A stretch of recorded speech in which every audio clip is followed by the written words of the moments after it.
Okay, everybody, welcome to lesson M2.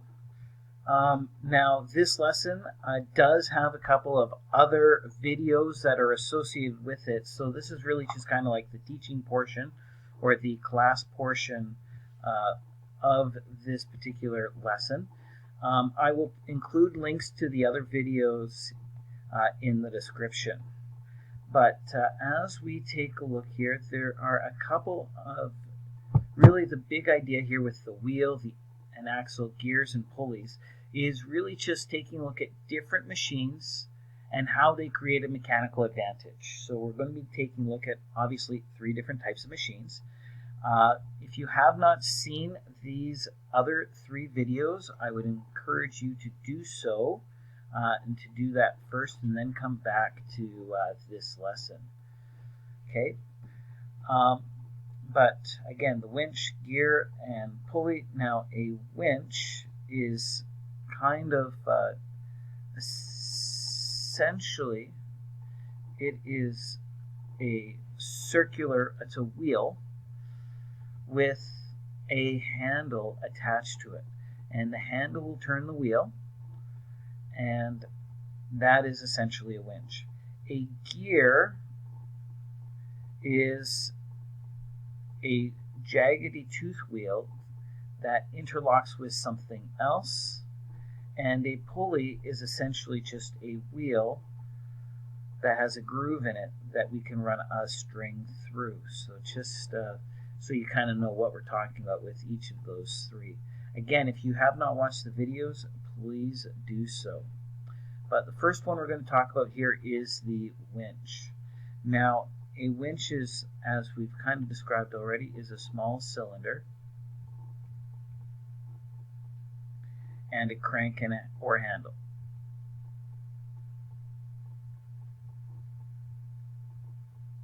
Okay.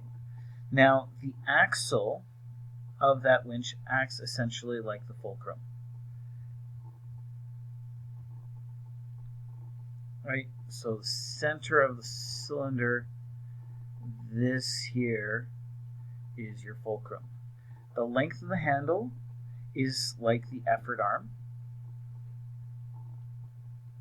in a normal lever, and so this here, and we'll put that in green, this here represents the effort arm.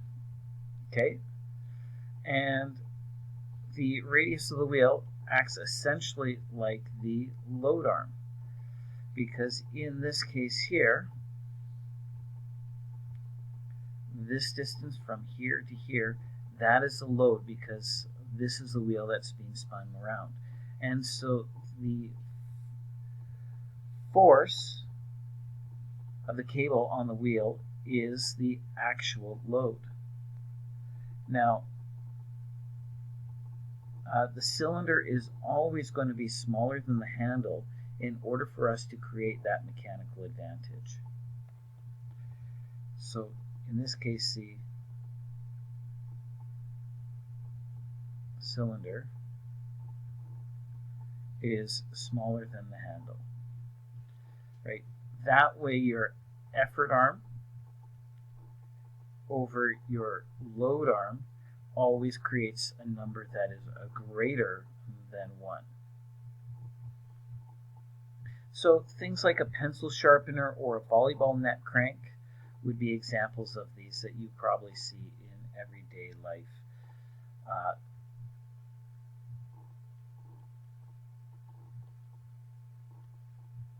Okay. Now, the wheel and axle, basically a machine consisting of 2 turning objects at around each of their centers, and one object causes the other to turn, right? So if you've got this axle and you've got a wheel around it, as this outside bit turns, so does this inside. The wheel and axle are attached, so they make the same number of turns per minute. But in this case here, again, your effort arm is going to be this length, while your load arm is only going to be this length. And as such, you're going to create, again, a mechanical advantage. And so you see this thing quite often in the case of like doorknobs.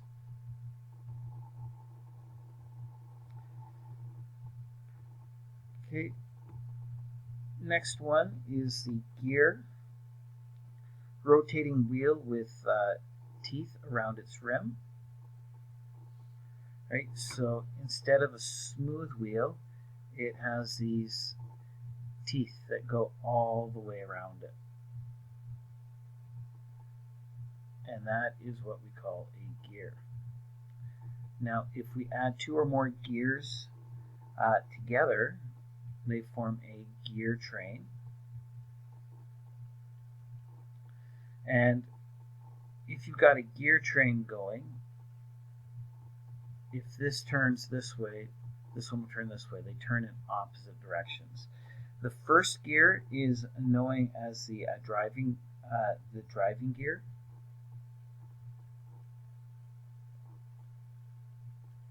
Or the driver. And it turns due to something turning it, like a motor. So the one that we are actually turning is considered the driver. The other one is going to be the following gear.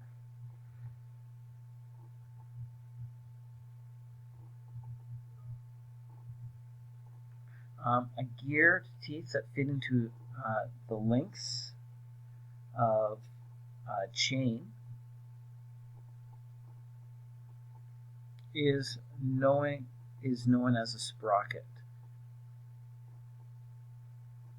Things like what we see in bikes, where you've got the gear and you've got the chain, we call those sprockets. Now, it's basically a gear, except instead of them interacting with one another, they're linked by a chain. And the relationship between the speed of rotations is known as the speed ratio.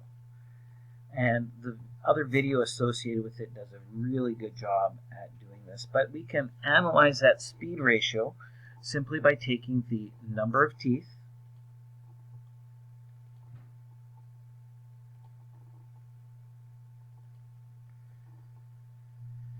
in the driver gear, the one that we put in, divided by the number of teeth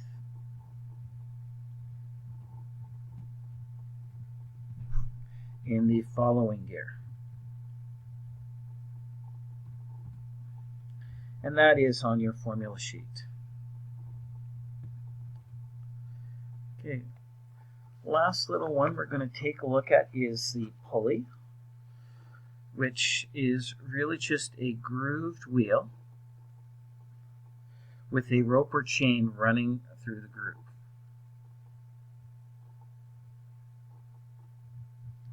Now, it's similar to a Class 1 lever,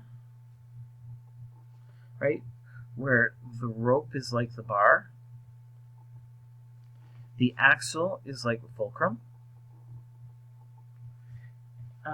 and the sides wind up becoming like the effort and load, right? We've got two different types of pulleys, the movable pulley and the fixed pulley.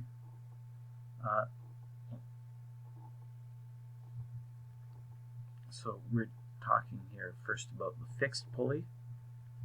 First, fixed pulley attached to something does not move. It simply changes the direction of motion, which can make things a little bit easier. However, the movable pulley is the one that can actually create some sort of mechanical advantage. The movable pulley. Right? It will increase the mechanical advantage here.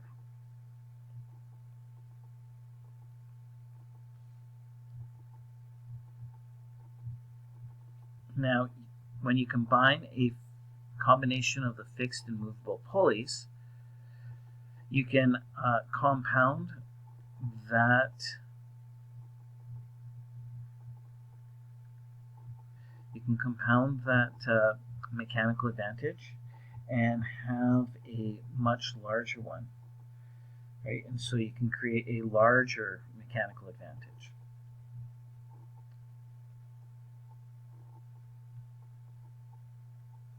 Because you're using multiple movable pulleys at the same time, right?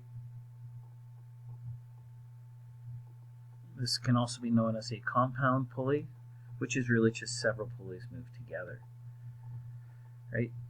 To count the mechanical advantage, the easiest thing for us to do is to count the number of ropes that are going to lift the object, not counting the one being pulled, the effort arm. So if we take a look at this idea right here, we've got this pulley. This has a mechanical advantage of 1.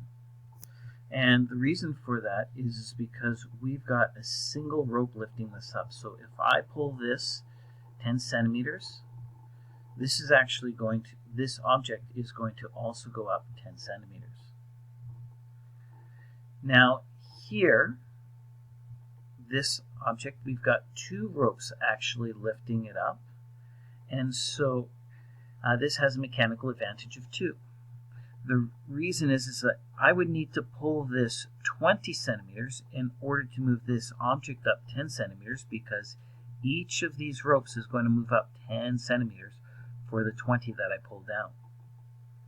And so you've got twice the amount of distance that you're pulling with, so you only have to move with half the amount of force. Similar in this scenario, that we've got 3 lifting ropes, so mechanical advantage of 3. And here we've got 4 lifting ropes, so we've got a mechanical advantage of 4. And in this case here, we have to pull 40 centimeters to only lift this up 10, because each of these 4 ropes is moving up by 10. So we pull with 25 newtons to lift this 100 Newton object up.